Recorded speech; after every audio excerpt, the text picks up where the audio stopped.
to talk. Hey guys, welcome back to my channel. If you are new, welcome. Make sure you like, comment, and subscribe. And if you're old, welcome back to 30 Days Out. I have a special guest with me today. This is one of my lifelong friends, my best friend Danielle. Oh, I'm sorry. It's okay. It's okay. So we actually met, it wasn't high school, was it middle school? It was middle school, like 7th, 8th grade. Yeah, we met in middle school and we've been friends since then. I've been in her wedding. And we've kept in contact. We went to different schools, so we've had different college experiences, which will be great for this video because now you can see another person's perspective as far as post-grad life. She actually has already graduated. You graduated in 2017. 2017. What is your degree in? So I got a degree in environmental engineering. And what are you doing now? And I now work for GE Aviation in operations role. So yes, she's doing very well post-grad life, which is great to have somebody like her on my channel. And I'm sure that we can both give you some great advice, whether you're still in school or if you're about to finish or if you're going through the same journey that I'm going through post-grad. So as far as updates, I don't have too many. Let's see. I don't think I have any updates, any more updates as far as like jobs. I have like 3 different emails that I have to check whenever I do my updates because my LinkedIn, when I made it, it didn't let me use my school address. I mean, my school email address. So I had to use my other email address. So now it's all with your spam mail. Yes, and then so I have my school email address because that's what I used to apply. And then for LinkedIn, I have this email address. And then Indeed, I use that to apply as well, and that one uses my Gmail account and it won't let me change the email. Yeah, so I literally have 3. Just know that, guys, how committed I am to giving you guys these updates. I go through 3 different emails just to see if I have updates. Sometimes I'm like, oh, I didn't see that. But I don't think I have any updates as far as jobs. Like I said, once I get towards the interviewing process, I will go into more details about how I get myself prepared for them. But currently, I'm still applying to jobs passively.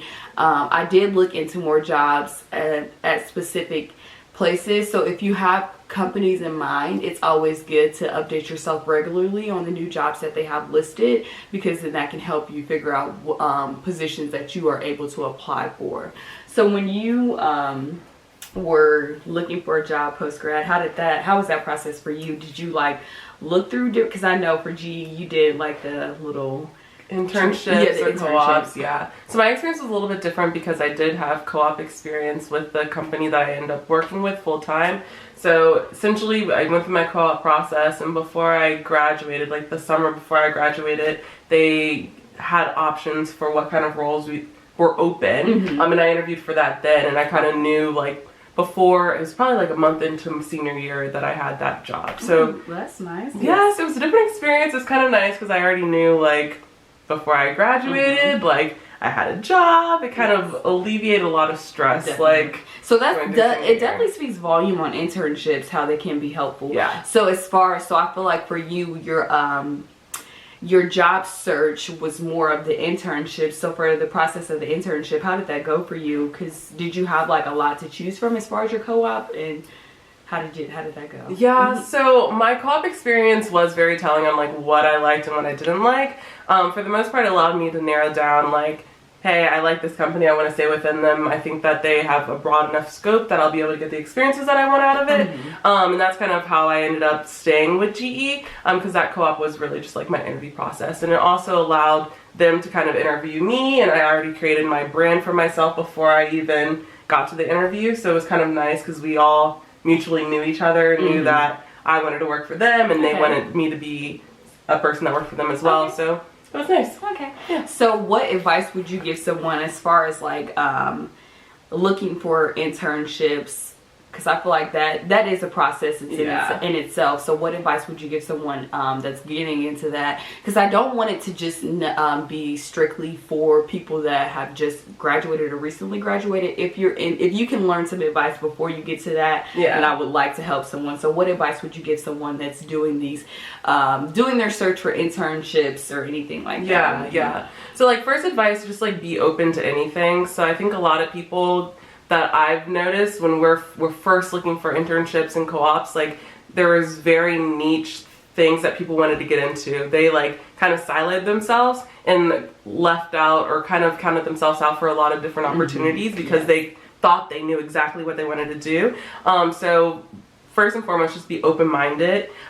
Be willing to take things that you wouldn't kind of traditionally take, because the process is not just to figure out what you like, but it's also to figure out what you don't like. That's true. And really you don't know if you're gonna like something until you try it. That's very true. I like that. Yes, I definitely feel like, because even with research in general, I feel like with school, we were having a conversation about people, they have a major going in and it ends up being something that they don't. I feel like you definitely have to be open, because even though you go in with this mindset, this is what you want to do, you may find something else that you like more, that you would like to do more than what you initially intended on doing. And I feel like that's big for like medical school. I hear a lot that they make it so extensive because they want to make sure that the people that are in these programs actually want to be in medical school, because a lot of people will get there and then they realize that's not for me. me. Yes, I didn't realize how often I'm going to see blood and I'm okay with it, but not this much. So I like that you said be open, because I feel like that's something that a lot of people need to know. You have to be open, because even though you have this one-track mind, you never know what you may end up liking in the end. Yes. And that's what happened with me with the research.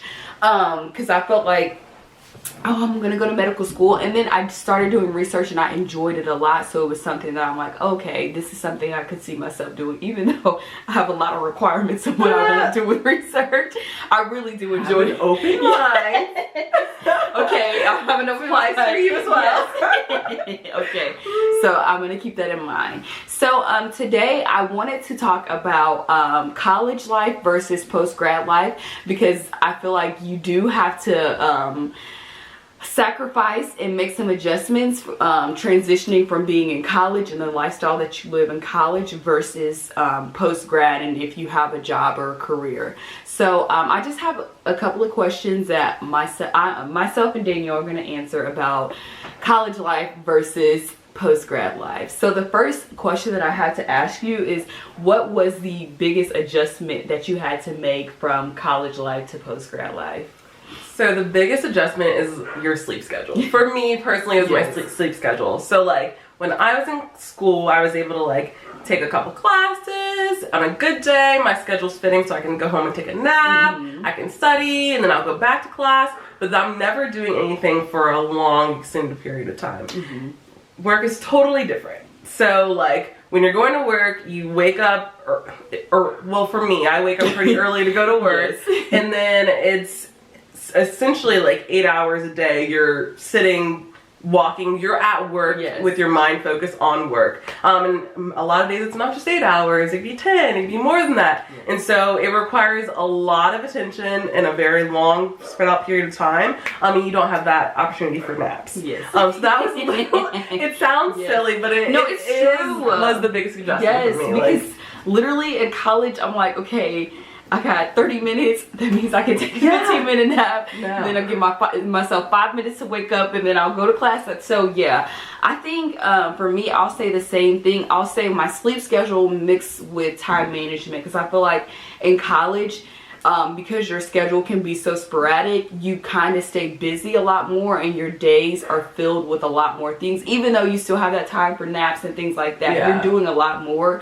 Versus when you're in the job life, it's like for those 8 hours, you know, okay, I have to be at work. But then sometimes you can go to work and then just go home and then go to sleep. And I feel like for the most part, when I first started working, it was just work, go home, go to sleep, wake up, eat, go back to sleep. I gotta work. And so you have to learn a balance of your time, because you don't want to just live your life. Because now you have, I feel like you do have a lot of free time in college, but now you still have free time. And I feel like once you first get out of college, or well, at least for me, I was not using my free time as much as I could have. No, I feel that. And that's one thing that I definitely have to learn to balance, is just not only my sleep schedule, because that is waking up early. Definitely. Because now you gotta wait, you gotta prepare for traffic and things, and you can't just be like late to work. You have to be on time to work, or you're gonna be looking for a new job soon. So you have to definitely adjust your sleep schedule and just like prepare yourself. Because I know for me, I could wake up, I always lived on campus or close to campus, so I could wake up like 30 minutes before and know that I'm going to be on time to Yeah. class, and it's like, it's not the same. Do you have a commute to work? Mine is like 15, 20 minutes. Okay, so that's not bad. Yeah. But you have to keep that in mind if you have a commute, because that is a factor in your sleep schedule as well. Yeah. But I think like balancing your schedule is huge. Like there are like, essentially like when you're going into the workforce, that's what you're going to be doing for the next like 30, 40 years. Yes. It might not be in the same job, but like it's going to be over an extended period of time. Mm-hmm. So you want to make sure you do have like work-life balance, Yes, and actually definitely. have other things that you can do. Other Yes. than Especially because going to now work. we're at the age where we don't have kids, and I feel like our parents, they have more to do because they had kids, so it's Yeah, like practice yeah. all of this, and now it's like, I can go to sleep a little Exactly, too. Like, yeah. At 7 o'clock and eat and then go back to sleep. But yeah, I think that is a big thing.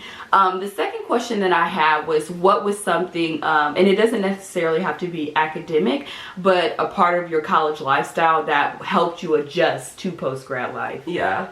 I think the biggest thing that helped me adjust was like working within like student organizations and kind of like being a part of that organizational structure, and like being able to work with a team, being able to communicate with others. Like those are big pieces that like were easily transferable to anything I've done post grad. And I think they're big learnings that need to happen before you get into the workplace, because again, like once you get in the workplace, everything that you do is now a reflection of your brand. Yes. So you just want to make sure that you like have those kind of things vetted out and understand how you communicate and how you interact with others before you're putting yourself on the line and it's kind of your name and your brand.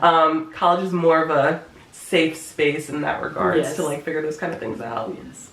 I feel like for me, I think the stress. It sounds like I don't know. That sounds weird to say, but I feel like I'm able to handle stress a lot better post grad because of the stress that I went through in college. And I think it's because although college is your learning, I feel like most of your learning comes from life experience that you go through in college, because life doesn't stop because you're in college. Yeah. So you really have to learn how to deal with a lot in college that you don't necessarily anticipate coming into college. So Yeah.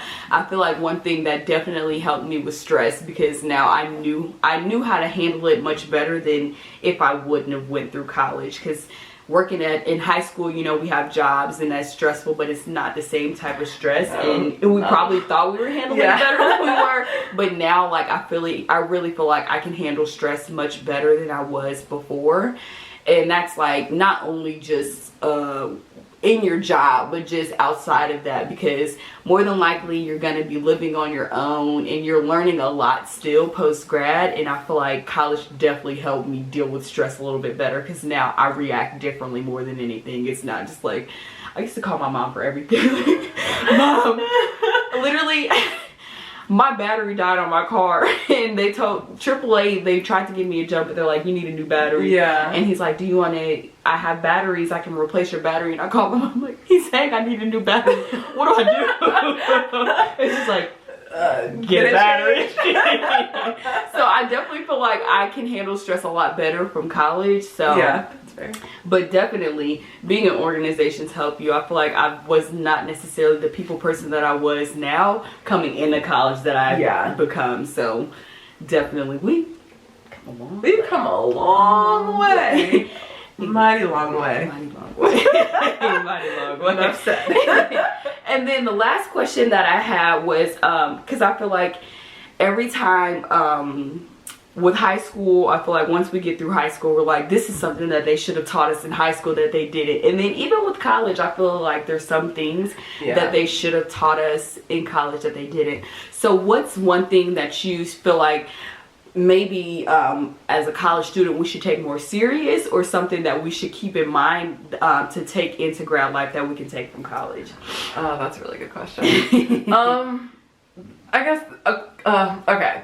So, I think the most important thing, and I guess it depends on what you're actually going to school for, how exposed you are to this. But like the biggest thing that I saw was like, there's a lot of things in my personal life in terms of like finances that like were being talked about and just literally like went straight over my head. Like when they're talking about setting up my 401k to start off with, and like who I'm claiming for taxes, I'm like, oh, do I claim me? Do my parents claim me? Like, what do I do? Like like all of that like process just like literally went over my head, and it's almost like when I got to work and like started going through all those forms, it seemed like they expected me to know all those things, and like electing like my healthcare plan and things like that, like all of that like is stuff I just was not prepared to do, and like that was one of those things where I'm like, Dad, yes, Mom, like I have no idea what to do. Got my mom's schedule appointment.